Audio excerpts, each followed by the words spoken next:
The fastest bird in the world is the peregrine falcon. It can reach speeds of over 240 miles per hour during a dive. The fastest level-flying bird is the common swift. Swifts can reach speeds up to 69 miles per hour in sustained flight. The golden eagle is also known for its speed. It can reach 150 miles per hour while diving for prey. The white-throated needletail swift is super fast too. It can fly at speeds of up to 105 miles per hour. These birds have adapted spectacularly for speed and precision. Their anatomy is optimized for aerodynamic efficiency. Speed is crucial for hunting and migration in open skies.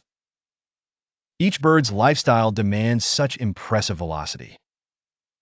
Evolution plays a key role in developing these traits. Their fast flying helps them avoid predators and catch prey. Speed records fascinate both scientists and bird enthusiasts. Measuring speed in birds helps understand nature's aerodynamics.